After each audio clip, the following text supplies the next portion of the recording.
Okay, good day to all science students. In this video lesson, we are going to tackle about the energy levels and the different laws and principles that govern these energy levels. For objectives, explain the concept of energy levels in atoms and how electrons are distributed in these levels. Appreciate the importance of understanding electron arrangement and predicting an element's chemical behavior, and construct a visual model of an atom by placing electron representations in correct energy levels according to the 2N rule, the Aufbau principle, Pauli exclusion principle, and Hund's rule, demonstrating proper sequencing spatial arrangement. Okay, before we proceed to the discussion about the energy levels, ito yung pinaka-arrangement po ng tinatawag na mnemonic device or the arrangement of the energy level. So, ang pinakauna po dyan is the 1S. So, itong broken line, follow nyo lang yung direction na yan, going back to 2S, and then balik dun sa 2P, meaning ang 2P ang third energy level, and then next is 3S, and then back to 3P, and then 4S, and then followed by 3D, 4P, 5S, and then akyat tayo dun sa 4D, 5P, 6S, and then 4F, 5D, 6P, 7S, and then balik dun sa 5F, 6D, 7P, and the 7D. Yan po ang arrangement ng mnemonic device natin or the arrangement of the energy level. So, kung babasahin natin ulit, the first energy level is the 1S. The 1 is pertaining to the main energy level, and then the SPDF are the orbitals. So, ito yung combination ng main energy level and then the orbitals na kung saan nandoon yung mga electrons. So, ito po nakikita rin ito sa periodic table of elements. Minsan nasa lower part periodic table. So, dyan mo makikita yung arrangement ng energy level. So, energy levels are the specific regions, yung binanggit natin, around an atom's nucleus where electrons are most likely to be found. Electrons are arranged in shells, energy levels, each with a certain amount of energy. Yung shells, yun pinatutukoy natin nga na main energy level. Closer to the nucleus, that means lower energy. Farther from the nucleus, higher energy. So, kung babalikan natin yung energy level, so, ang pinakamababa ang energy level dun, yung closest to the nucleus is the 1S. So, maximum electrons per level follow the formula.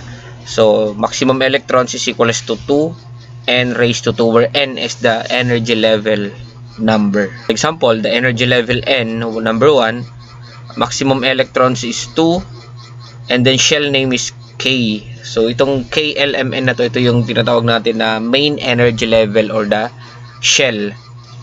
So, ito namang maximum electrons, sa K, dalawa lang ang maximum. Kasi nga, isa lang ang kanyang period. Ano po sa period? Yung hydrogen at helium. Isa lang ang kanyang shell. So, dalawa lang ang maximum nun. Yung sa energy level N number 2, L, so ang maximum electrons dyan is 8. So sasakop na dyan yung tinatawag natin na 1s, 2s, 2p. Yung p nga pala po, yung s, isa lang ang orbitals noon. Yung p is 3 ang orbitals. So para malinaw sa atin, at ang isang orbital po, ang pwede lang maglaman ay dalawang electron. So sa isang orbital sa s, kung bakit dalawang maximum, dalawa yung kanyang kaya lang na ilaman na electron. Isa at dalawa sa isang orbital. So, para mas malinaw pa sa atin, electron configuration is the arrangement of electrons in an atom's energy level, sublevels, and orbitals. It determines how an atom reacts and bonds with other atoms.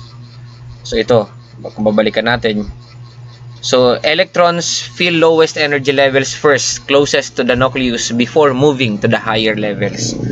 This is called the Aufbau principle. So, ang unang lalamnan muna po yung 1S. Hindi pwedeng lamnan agad yung 2S. So, the first energy level is the 1S. So, this is based on the Aufbau principle. Before moving to the higher energy level, dapat malamnan muna yung closest to the nucleus. Next naman is the Pauli exclusion principle. No two electrons in an atom can have the same set of quantum numbers. Each orbital holds a maximum of 2 electrons with opposite spins. So, binanggit natin kanina, ang isang orbital represented by this box can hold only maximum of 2 electrons. Hindi pwedeng 3, pero magkaiba ang spin direction. Hindi pwedeng same direction. Kaya titignan po natin dito, itong dalawang nasa baba, Unang box, tama yan. Upward, downward. Kaya lang parehas upward naman itong sa 2S, meaning incorrect. Sa baba naman, tingnan niyo same downward naman. So, incorrect. Ang tama, itong 1S, 2S na to, spinning with the opposite direction.